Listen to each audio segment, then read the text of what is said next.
hold it. It's all right, I'll hold it. My apologies first. I speak quietly because I spent most of my life being a quiet person. And when I found myself in this position, I remember having a conversation with myself first, like, you've got to do something. You've got to speak out. And you've got to take people on a journey. And I'm not a religious person at all. I was just having a conversation just now. And in the end, I understand this in the simplest of terms. This is a simple fight between good and evil. It's no more complicated than that. These people are evil. They sold our children, they raped our children, and they benefited from the exchange of children. And it is simply outrageous that this was allowed to happen. From the research we've done so much for at least 30 years. At least 30 years, the same pattern by the same people, and their children, and then their grandchildren did exactly the same. They sold children for votes, and in return, they looked the other way to what is now confirmed as the industrial scale gang rape of children across this entire country. It didn't happen in one place, it didn't happen in 10 places. In Parliament now, the Conservatives making reference to 50 places. The evidence we've got is far more than 50. It's far, far more than 50. So I will, if it's okay with you, I've got a series of slides, but I'll just put the slides up and I will tell you a story of how we got here and what we need to do next. Leonie contacted me and I had an interaction with her, spoke with Colin, and I think you need to understand something first. It is genuinely it's not just a privilege, it's my duty to come and speak to people like you. Because everywhere I've ever gone in the world, all I've ever seen make a difference is ordinary people refusing to look the other way. So you need to understand this. You are far more powerful than they will ever admit to it and they ever want you to know. It is you who make the difference. And I listen to you talking about your campaigns and all the rest of it. You just need to believe in yourself. You honestly just need to believe in yourself because you will be the change you want to see, because I've seen it everywhere in the world. In the world, people have enough of tyrants, and it's no different here. I'm sorry, regardless of how civilized we think we are, it's no difference here. This country is increasingly becoming a tyranny, and it is up to ordinary people such as yourselves to be the difference you want to see. So you need to take that first. First, before we move on with anything I say, you need to accept how powerful you are and how brave you actually are, willing to come forward and believe you can make a difference. Because if more people behaved like you, we would never have been in this mess in the first place.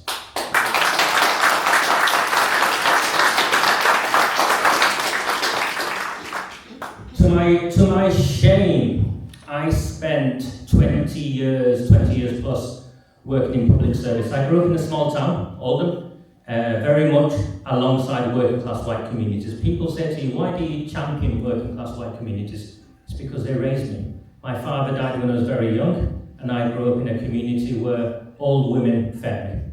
Old white working class women fed me, looked after me, and I owe it to you. It's as simple as that. I owe it to you, and I went on a journey. And ended up, to my shame, working for the government. I spent 20 years or so working in what you call counter-extremism work, counter-terrorism work.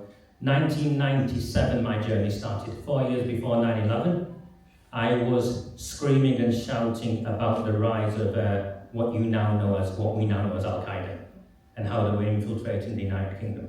So that's 4 years before 9/11. When 7/7 happened, I was on a train on my way to London to meet with government officials. My separation with government ended around 2010, 2011, and we were sending children off to Libya. Remember the Libya bombing in Manchester Arena? I heard the bomb go off. I was living in Ancos at the time. I was just round the corner from where the bomb went off. And I tell you this story because it matters. It was, for me, it was the divorce for me in many ways with government. In the lead up to that, I had a series of contracts with a government department called the Office for Security and Counter-Terrorism. It was basically the domestic arm of the security services. And we were desperately trying to prevent the rise of Al-Qaeda in this country. Our government, for reasons only our government knew, decided they could play one faction off against another. They got involved with a bunch of Libyans from what is the Didsbury Mosque in Manchester. Some of these guys went off to Libya to fight against Colonel Gaddafi. Gaddafi was, the opponents were an organisation called the Al-Nusra Front, an offshoot of Al-Qaeda, and it was these guys who came back and blew up the arena. It's as simple as that. That's exactly what happened. Our government thought they could play both sides off, and we paid the consequences. And that was the end of my journey. That was the end of my journey with the government. I went my separate ways. In fact, when they cancelled my contract, they listed me on a name on a document with a whole host of organisations, which included extremist organisations that they were funding at the time. So I thought, it's all right, I know what I am, and I know what I'm not. And I left, and the journey brought me back to my hometown. And a former UKIP councillor got in touch with me. Remember UKIP before? Former UKIP councillor. I sat at his deathbed last year. A man called Warren Bates refused to take no for an answer. He used to be my no when he was 12 years old or 13 years old. And he put in front of me a dossier of evidence in an Aldi bag. File after file in an Aldi bag. I went round to his house, and I remember my first interaction with him because it was the first day I dropped my daughter off in school. So her first ever day in school, I drop her off at 8:30, this little thing crying, not wanting to go into school. I'm sure you've all been there. Drop her off, get in a car, get to this address. I'm sat in his living room. His wife's lovely, Joan, still alive, and he offers me beer or a glass of water. It was about 9:30.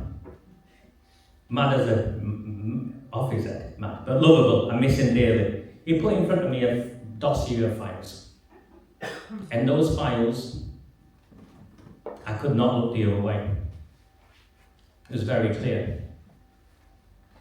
Labour Party politicians in my town, at the time, a council leader, name called Jim McMahon, James Ignatius O'Rourke McMahon, now a government minister. Minister for local government is what he is. Sits underneath a woman called Angela Rayner. You've heard of Angela Rayner, Deputy Prime Minister? Indeed. Angela Rayner, well, Jim McMahon was the leader of Oldham Council at the time, and the emails were very clear. People from the local Pakistani community had contacted the council and then contacted the BBC. They knew of a network of shisha bars, the places where people go and smoke, a network of shisha bars where rooms were being rented out by the hour and children dragged off the streets where they were raped. Children, 12-year-olds, 13-year-olds. The BBC had caught wind of the story. A man called Kevin Fitzpatrick, whose father, Joe Fitzpatrick, was a former Labour Party councillor. My town is, I don't think, much different to yours. The politicians have always been the politicians, and the corruption and the layers go back decades. They conspired with each other to keep the news hidden in the name of community relations. All on paper, in the name of community relations. I've spent 20 years fighting extremists, safeguarding children. I'm looking at this man, and I knew if I helped him, my life, my career would be ruined. I couldn't not help him. He'd been everywhere, they'd been everywhere, and they were stuck. And yes, 20 years in public service doing what I do gives me a different perspective. I was trained by them. I understand the rules they operate by. And yes, I thought at the time, being the colour I am and the religion I am, perhaps the shouts and screams of racism towards me wouldn't stick. How wrong I was. I've been arrested as a racist. I've been charged as a racist. MPs have stood up in Parliament and named me as a racist and far-right activist. Why? And I can see you guys laughing. And Hope Not Hate. You come across the organisation Hope Not Hate? They have something called the State of Hate report that they publish every year. I'm listed in there as a far-right racist. Well, if it means protecting children makes me a far-right racist, I couldn't care less. Call me whatever you want. Me too.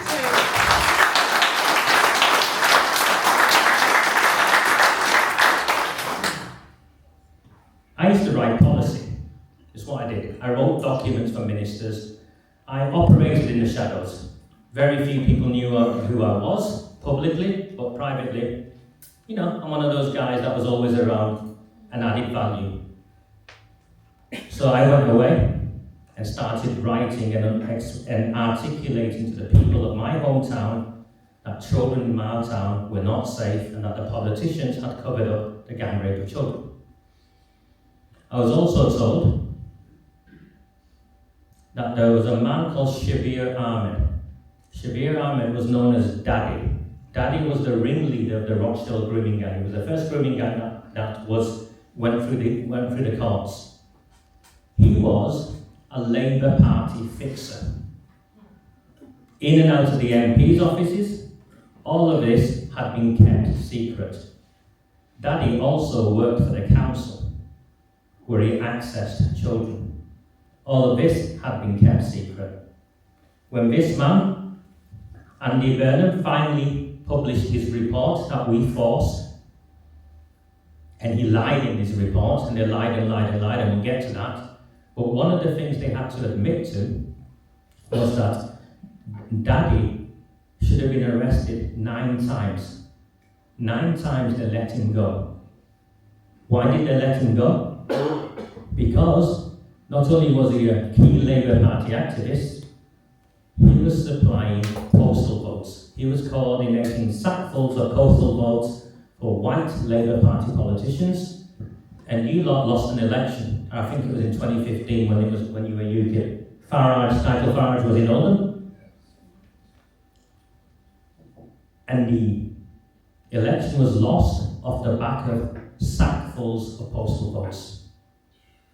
The Telegraph reported it, front page. And the Telegraph said something along the lines of 100% surge in postal votes in a mosque. It was my mosque. I went and asked, I said, what's going on here? The management committee of the mosque, every one of them, bar one I think, was a Labour Party councillor or Labour Party member. Then transpired, the mosque had been secretly funded by the council. The chairman of the mosque, who I campaigned to remove, they tried to kill me to get rid of him, was a convicted sex offender. The police knew about it. The council knew about it. No one cared because he was a Labour Party man. And in the town where I come from, increasingly I heard the term Labour Party man, protected because he's a Labour Party man. And that's what all of them were. And this man here is a Labour Party man. So we forced Andy Burnham to launch what he called an assurance review, an investigation into the cover-up of the gang rape of children in my town. Andy Burnham recruited 2 experts One was called Malcolm Newsom, another one was called Gary Ridgway. Malcolm Newsom came from writing the reports in Rotherham. Now, we all know what happened in Rotherham now, don't we?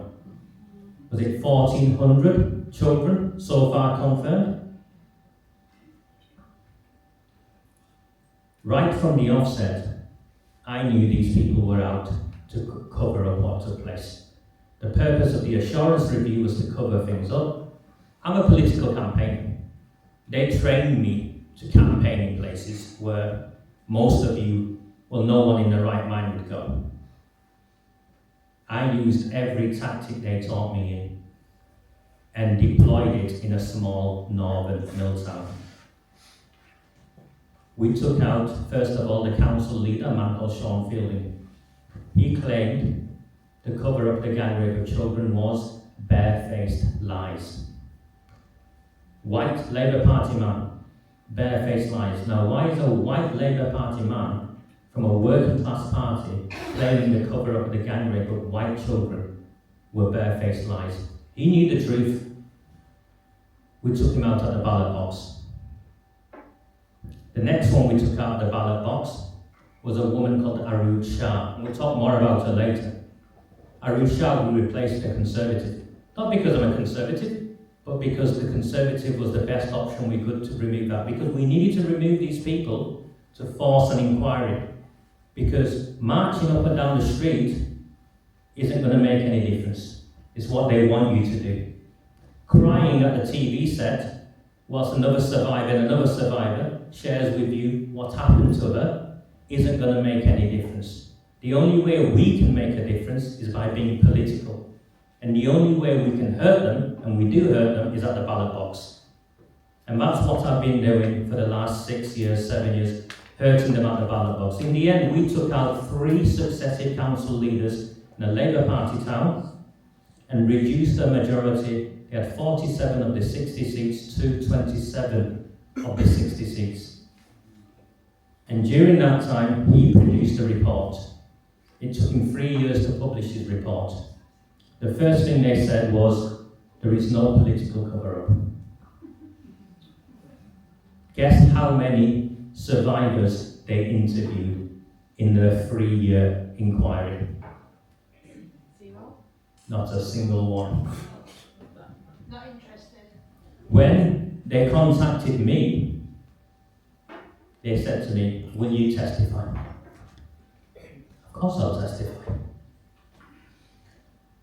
Are you going to record my testimony? No. We don't do that.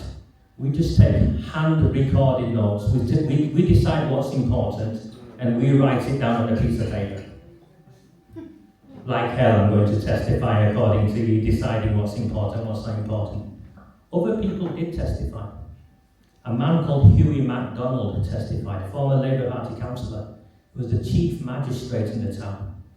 It matters because he's legitimate. Yeah, you can shout and scream at me. What are you going to do towards a man who was the chief magistrate in the town for 20 years, who witnessed firsthand children being dragged out of care homes? He never signed up his testimony. They kept sending his testimony back, changing what it said. This man published his assurance review and stood in front of the town. We packed the council chamber, and he claimed the review was perfect, there was no cover-up, and the town needed to move on. Our children had been gang raped, and we needed to move on. Our children were still being gang raped, and we needed to move on. In the interest of community relations. You've come across him, yeah? He's currently denying it takes place in London. Man called Sadiq Khan, yeah? When the reports first came out in Rotherham, in Rochdale, Sadiq Khan and a group of others, do you know what they did? And the newspapers haven't reported on it yet, but they will do. They'll get to the evidence sooner or later.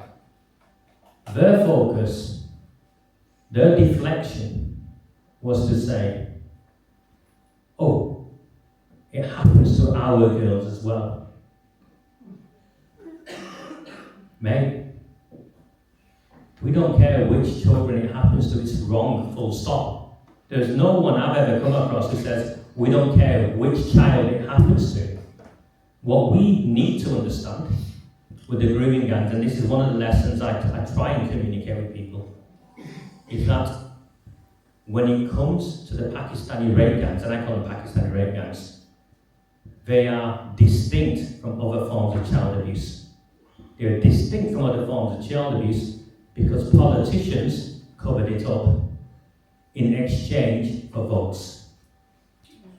It's not the same as Jimmy Savile going and raping someone. It's not the same as some, I think there was a white gang in Birmingham recently got done. Great. They got done. They got arrested and prosecuted. These guys were consistently protected. And they were protected because politicians benefited from that. And Sadiq Khan and London, and it'll come out now because they won't be able to stop this. This is too late for them to stop. The cover-up of the gang raping of children in London will be in the hundreds of thousands, because you've got to recognise it's gone on for decades and decades and decades. And what happens when criminals get away with things? Do they stop? They do more. They do more, and they keep doing more, and they keep getting more and more brazen. This is a woman whose name is Debbie Abrahams. She was my MP for a little while. She is infamous, where I come from, for being known as Debbie Kashmir. She represents actually a rural area of Oldham, and prosperous rural area called Saddleworth, and then a small area of Oldham East, which is predominantly Pakistani. We call her Debbie Kashmir because she spends more of her time campaigning for Kashmiri rights than she does for children who were dragged into cars from outside the school gates. You've been led to believe that this happened to vulnerable children. Listen to the news stories again, and you'll hear they consistently say vulnerable children, children in care. Yes, there were vulnerable children. Yes, there were children in care. I know, because we forced out of Andy Burnham in coded language. Do you know what they did to children in care in my town, who they knew were at risk of the grooming gangs? They moved them into a children's home specifically for children who were being targeted. They created a child brothel. It's crazy, isn't it? They created a child brothel. Put all the children in there, allowed the taxi drivers to turn up, pick their kids up, take them away. And they covered that up. And you know how they reported it? It was an innovative solution. Put all the children who these men want into a home together, look the other way, and let them become and picked up, dragged out, gang raped and dropped back off when they're finished with them. An innovative solution. Debbie Abrahams, and I mention names, all the time I mention names, and I'm alright mentioning names. They've tried to sue me, by the way. The Labour Party has tried to sue me. I told them I'll see them in the High Court. I never heard again from them. The lawyers wrote to me, demanding I stop doing what I do, issue an apology, and pay them compensation. I said, alright then, I'll see you at the High Court. I'm definitely not a rich man. I would have lost everything. They ran away because it meant that politicians like Debbie Abrahams would have to testify against me.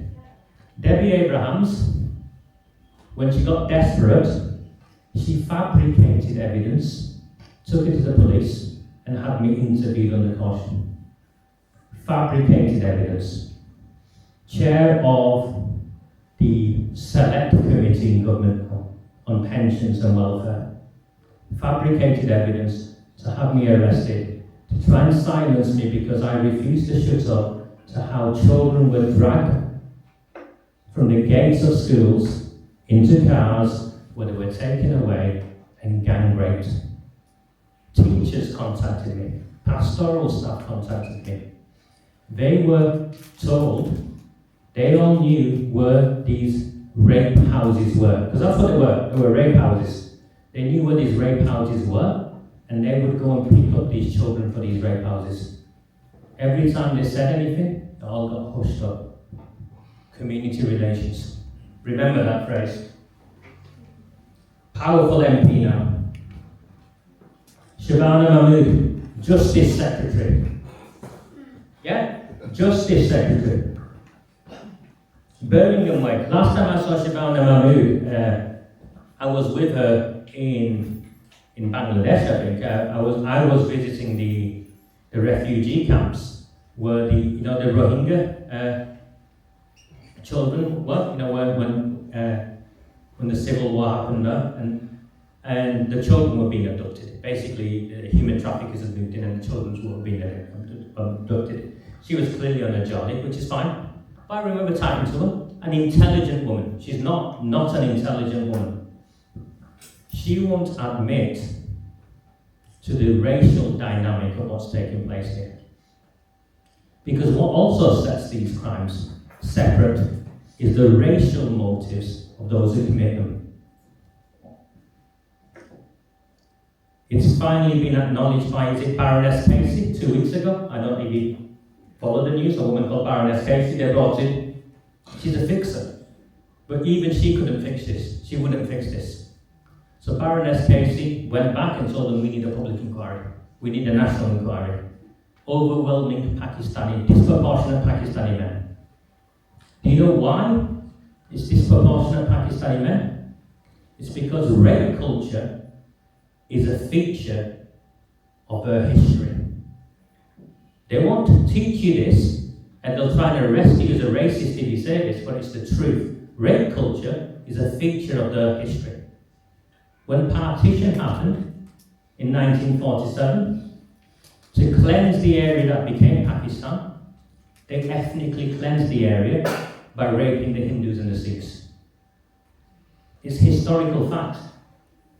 In 1971, when the war took place between East Pakistan and West Pakistan, and what became Bangladesh, in a 9-month period, they raped, official figures say 300,000, unofficial figures say up to 1 million. They raped at least 500,000 women in 9 months, where gangs of them were queuing up in West Pakistan to fly over to East Pakistan to rape children as young as 9, 10 years old. It's uncomfortable, but this is the truth. It's part of their culture. Do you think people whose grandfathers raped Hindus and Sikhs, whose fathers raped Bangladeshis because they weren't Muslim enough, because that was a reason given as to why it was okay to rape these people, do you think they came to this country and gave that up? No. They started on your children. And they legitimized it through their interpretation of their faith. And we won't have these conversations. And it disgusts me, because all this time, you are forced to have conversations about slavery from 300 years ago, 400 years ago. I don't know how, long before you, I, or any of us were born, or any of our, anyone we ever knew were born. But we ignore this because it upsets those who want to present this multicultural utopia that they see as the United Kingdom. I'm here to tell you one thing. Having spent my life working all over the place and believing this, raised believing this, indoctrinated in this, I came to quickly realize not all cultures are the same. And to believe that is a fallacy. She won't admit it because she's reliant on the Pakistani clans to give her the votes for her to stay in power. Justice Secretary. Lucy Powell. Anyone come across her recently? A small trumpet. Yeah? Dog whistle. Small trumpet. That's what she made reference to and wanted to silence any conversation on the grooming gangs, on the rape gangs.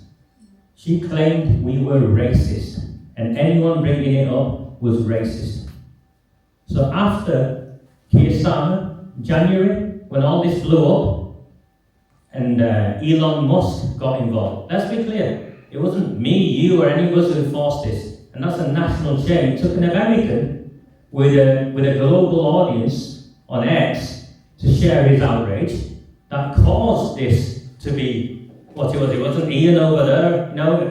No matter how much work we'd done, it wasn't any of us that forced this. It took an American to force this into the global spotlight, where our country was suddenly like, really? Your children are being raped and you're okay with this?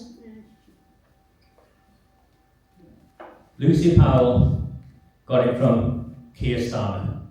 Keir Starmer stood up in January, I think it was the 6th or the 7th of January. He was at an event with doctors, some NHS event, and he stood up and claimed it was a far-right bandwagon. He claimed this was a far-right bandwagon. Well, that far-right bandwagon, he claimed, was our bandwagon. It was a bandwagon that we started 6 years ago, which was very different from what Maggie Oliver was doing. It was very different from what the likes of Tommy Robinson was doing. And I have no qualms with either of them. I think everyone's on their own journey, and I'm not here to judge other people. But I know what we did, which was unique and very different. The bandwagon was to make it political, was to hit them where it hurts. And why I support reform, and I do support reform, why I support reform was you were the only party that had it in your manifesto to support a national inquiry. You were the only party that did this. The Conservatives I struggle with.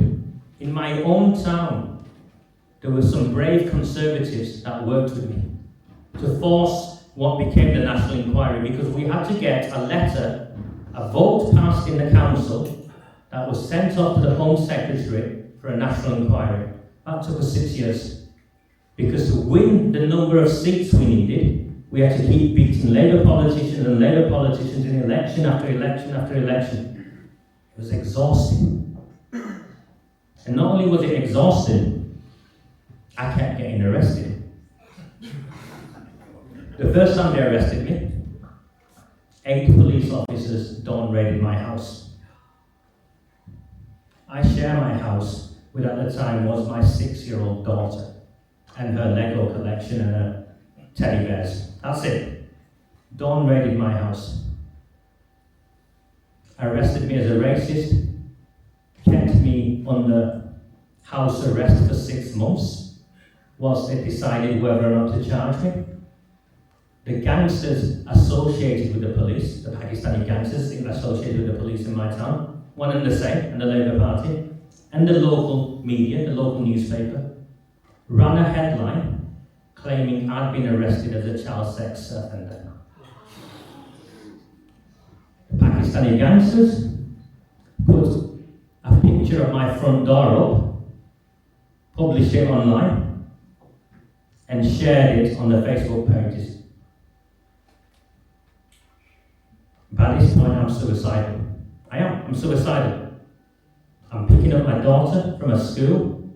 Everyone's looking at me. Of course they're looking at me. I'd be looking at you if it's been reported you were somehow involved in a child sex, paedophile ring of some form. The newspaper had completely fabricated the allegation. Made it up. They'd made it up because their friends in the council had told them to publish it. And their friends in the council had told them to publish it because the council were the ones who got me arrested. And this is when I realized in the higher power.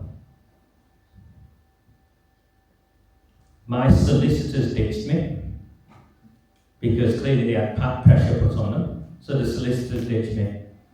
And a man came up to me in the school. And I remember I was distraught. He was a barrister. My daughter and his daughter went to school in the same class. They played together. He offered to help. And that's when I started to genuinely believe that there's a higher power here at play. Because if it wasn't for that random coincidence, I'll let you decide if you're spiritually, if you believe in God or not. I've never really been a God sort of person, but I start to look at it and think, okay, if it's a coincidence, it's a coincidence, but there's been too many coincidences like that to get this inquiry over the line. I ended up with a barrister in and out of court. 3 years they dragged it through court. Ended up, one of the people who made the allegations against me was the leader of the council. She'd made it up.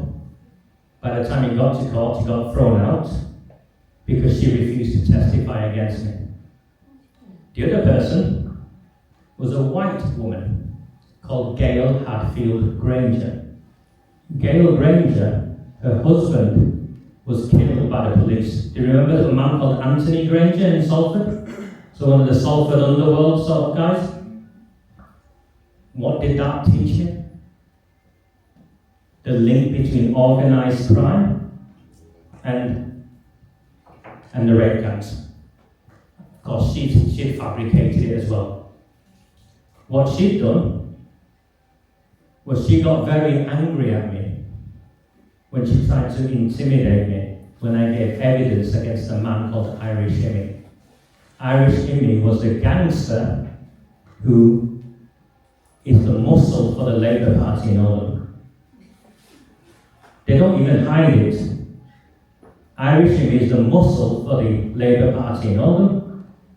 Most of you will never have heard of Irish Immy. Well, have you heard of a man called Dale Cregan? Yeah. The cop killer Dale Cregan?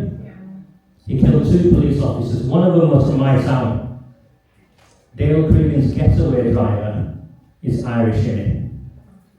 This is a man who's been in and out of prison all his life, drives around in a shiny white Bentley with the leader of the council in the passenger seat. The leader of the council is a woman called Arooj Shah. She's not just the leader of the council. How high does this go, Raja? People ask me. Arooj Shah is the chair of the National Constitutional Committee of the Labour Party. That's how high this goes in the Labour Party. The links between organised crime, the rape gangs, the Pakistani postal vote fraud, and the Labour Party, and that's why she wants it shut down and calls it racist and dog whistle. Well, I don't know about you, but I think once it did matter. Being accused of being racist, and maybe once did matter. But we now all know that the accusation of racism now is nothing more than an attempt to silence us from legitimate concerns.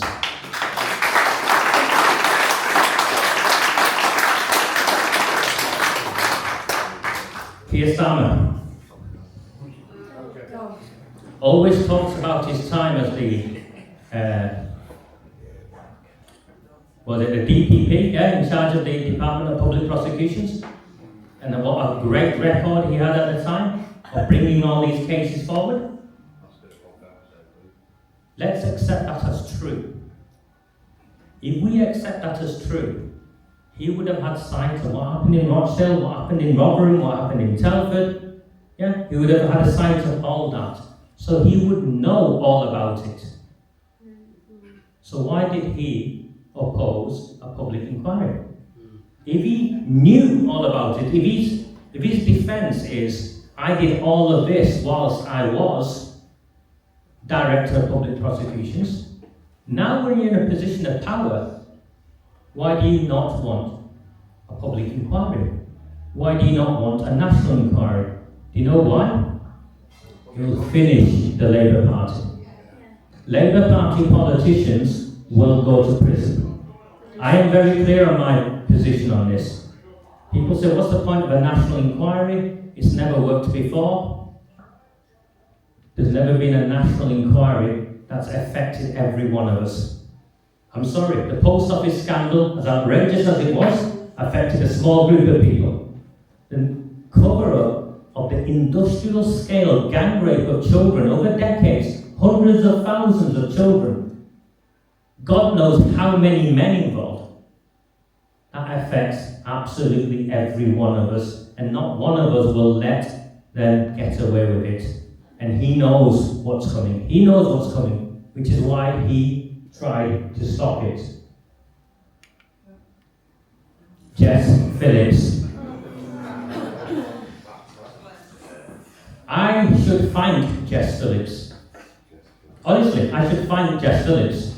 And the reason I should find Jess Phillips is because every now and then, what is it they say about your political opponents when they're doing something stupid? Don't intervene. No, let them carry on doing it. She's been absolutely brilliant for me. We forced our council, a Labour-run council still with 27, to write to the government after 6 years of campaigning. And the last time they arrested me and told me they wanted to put me on remand without charge to stop me from campaigning against Labour Party politicians in the elections. And I'm looking at the guy, at the police officer, and my lawyer's looking at the police officer. Like, hold on, you want to put him in prison to stop him from campaigning? Lawfully? Yeah, that's what we've been told to do. Fail, of course they fail. It's fine. We walked out of prison, we walked out of police cells, went back to campaigning, and we got rid of the last council leader, a woman called Amanda Chadderton. She infamously stood up in a council meeting and said this: "You can't say it destroyed their lives." The public gallery was full of survivors. You can't say being groomed and gang raped destroyed their lives. Do you know where she went after we got rid of her? Better. She went to work for Yvette Cooper. You could make some of this up. I'm not making any of this up and anything like that. No, I'm not making any of this up. So we forced the council to write a letter to the government demanding a public inquiry. Brave Conservatives beforehand, before Labour came in, had wrote to the Conservative government directly. I'd pleaded with them. Survivors had pleaded with them. We couldn't get the vote over the line. Do you know what the Conservative government said at the time? You've used the wrong form. You've got to come through the official route of the council writing to us. You can't approach us directly. And when I'm angry at the likes of Kemi Badenoch and the others, it's because I know when they were in power, they had every opportunity to do something, and they didn't. And I'm disgusted by them, and this is why. Having spoken with people in the Conservative Party, I'm sorry, they hold you in contempt. They hold the white working class in contempt. And that is my experience of those interactions, because I know full well, if it had happened to their children, it wouldn't matter which form you filled in, there'd be an inquiry and there'd be arrests. Conservative councillors, friends of mine, became friends of mine, didn't know them during this period, were followed home by Pakistani gangsters. One councillor in Tameside decided to raise it in a public meeting about children being groomed in his area. He got a phone call from the police threatening him with arrest. This is what we were up against before Jess Phillips came along. First of all, she sat on our letter calling for a public inquiry for 3 months, and then responded to say there's no need for a public inquiry. I released that letter on New Year's Day. By that point, I was out of energy. 6 years. My mother, by the way, had died whilst I was still under police investigation for child sex offences that were just imaginary. I'd lost the will. You know when you're defeated and you know you're defeated? And I thought the last thing I'm going to do is publish this letter. I got this letter of her. It was outrageous. Published it on X. Charlie Peters picked up on it. You come across Charlie Peters on GB News? Yeah, you should clap it. You should clap it. He's a decent guy. Yeah. He picked up on it, published it. Elon Musk picked up on it from him. On New Year's Day, we went from defeat to where we are, just like that.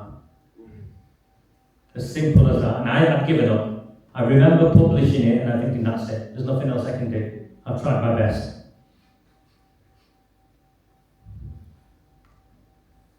Well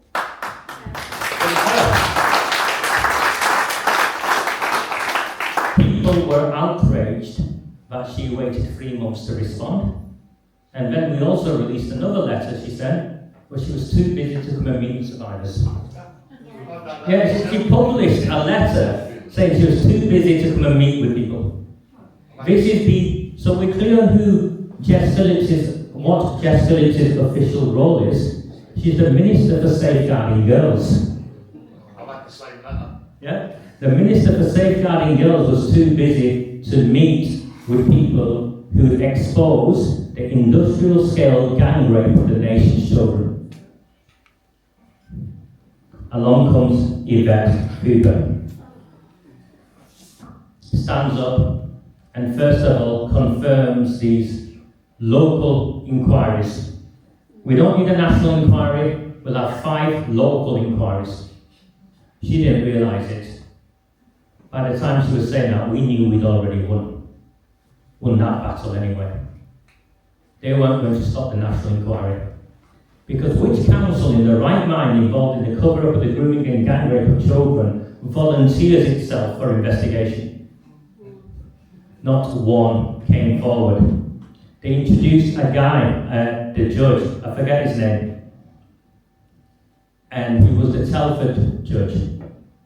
And then the Telford judge goes to the Home Affairs Select Committee and gives testimony. And he exposes them further. He didn't even know what they'd hired him to do. Baroness Casey comes along. And what have they done? They were forced to look at the evidence. They were forced to look at the evidence, and the evidence included Angela Rayner, Deputy Prime Minister. The Deputy Prime Minister is involved in the cover-up of the grooming and gang rape of children. Directly. Evidence. When Andy Burnham published his report that said there's no political cover-up, Angela Rayner signed a statement on House of Commons letter-headed paper saying it's time to move on, nothing to see here.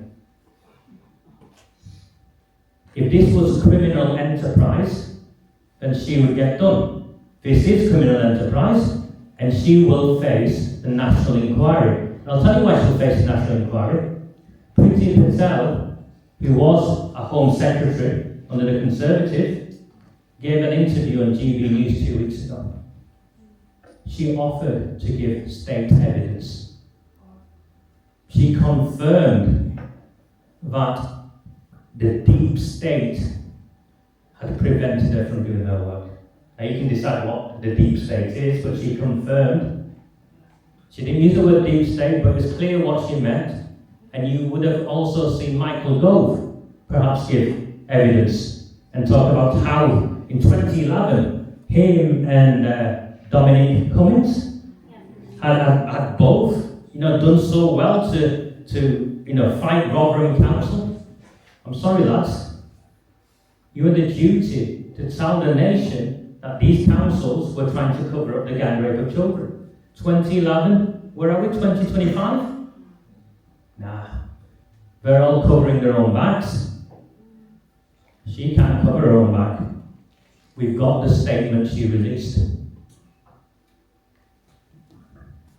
White working class woman, same side. Her reputation, just like this one. Safeguarding girls, Jess Phillips every year stands up and reads out the names of women who've been killed by their partners as domestic violence, applaudable. I support that. But when it came to being able to do something about it, this one did nothing, and this one was part of the cover-up. Politicians will go to prison. This man is one who will go to prison. This is Jim McMahon, MP for my town. We mock him in the town. We call him a samosa nibbler. The council wrote to me saying they'll take out an injunction against me if I continue to use the term samosa nibbler. I grew up in a world where, mocking our politicians was a British thing, wasn't it? With humour, we mock our politicians. So I call him the samosa nibbler because he turned up to all the events where he knew the bloc vote would support him and nibble on the samosas. The leader of the council tried to sanction another councillor because he made reference to mango chutney. Apparently mango chutney was racist. But we won. As soon as they're reacting to this, we've got at them, haven't we? We've got at them and got them and we won. He stood up in Parliament after Andy Burnham released his assurance review and named me as a racist and far-right activist. This is how dangerous this gets. He went to the Daily Mail reporting that I was involved in the blowing up of a council leader's car. I write for a living. I campaign for a living. I'm 52. I don't have a criminal record. I don't come from a family of criminals. I come from a family who were raised in public service. That's what we do. That's what we go. You can show you have your families and you know what your families are. That's what my family is. McMahon claimed I'd written something that resulted in the blowing up of the council leader's car. Her car had been blown up. Her car had been blown up. Make international news. You white racists have blown up her car. She was a poor Asian Muslim council leader. Forget her gangster affiliations. And you'd blown up her car and it was inspired by me. They used something I'd written. And the Daily Mail ran with it. This is how high it goes. The Sun, by this point, I'm ticking off newspapers that are smearing me. We had the Sunday Times that falsified a story against me. And now we got the Daily Mail. Forget the Mirror. I gave up ticking how many times the Mirror had run stories on me. And again, one of those divine interventions or perhaps coincidences. I'll let you decide again. I got a text message off a burner phone with a coded message from a lad I went to school with of something we'd done together when we were in year 9 or year 10. Something to do with some teacher that only some of you would have, you had to be there to understand it. Raja, you'll need this, it said. It was the CCTV footage of her car being blown up. It's on my X-file. Go and have a look, you'll see it. She'd left her car unlocked. The lads who turned up to blow up her car knew the car was unlocked. They just opened the door.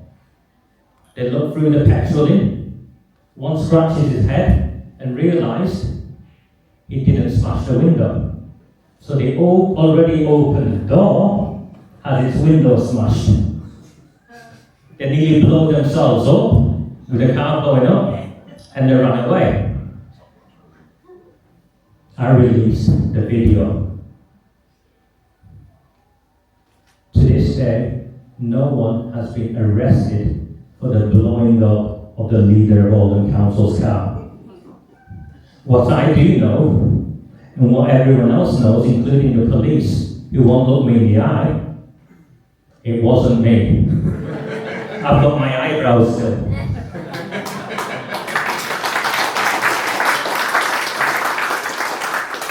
This is why it's dangerous. The Pakistanis describe how you want. You can say Bangladeshis, you can say Muslims, you can say immigrants.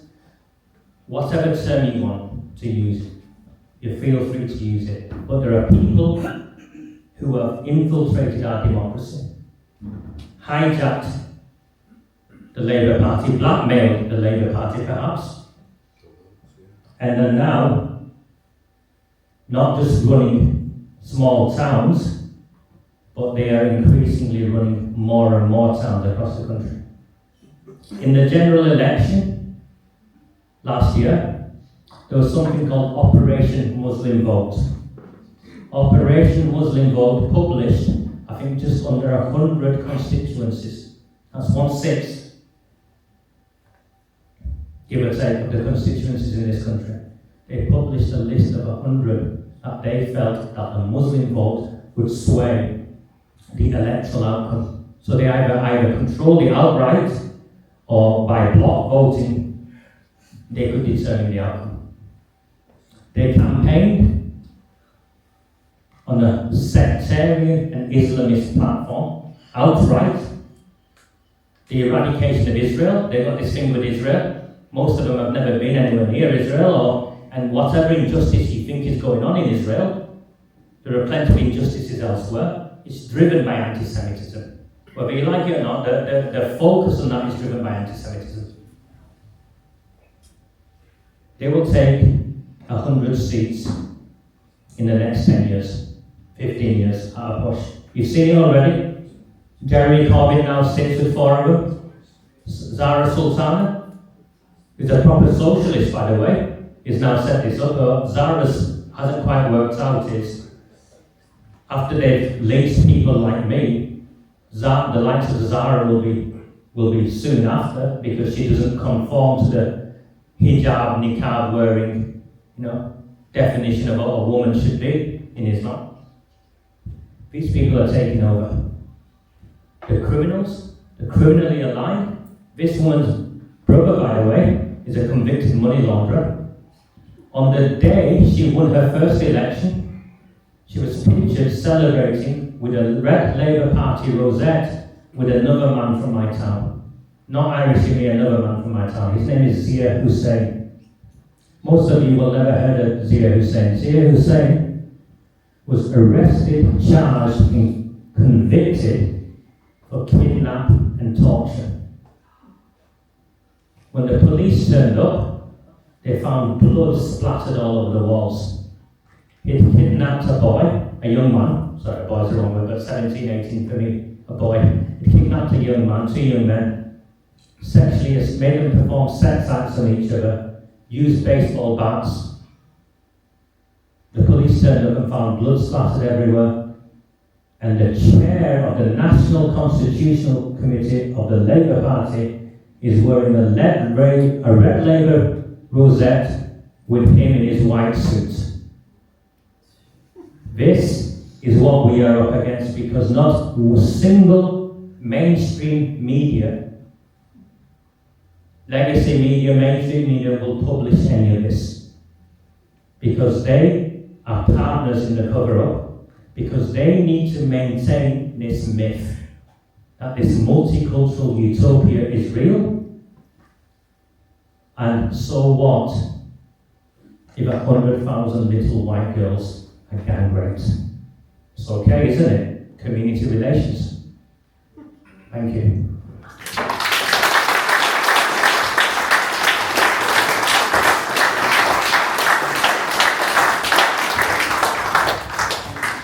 I'm happy to take questions or anything. Yeah, absolutely. Okay, so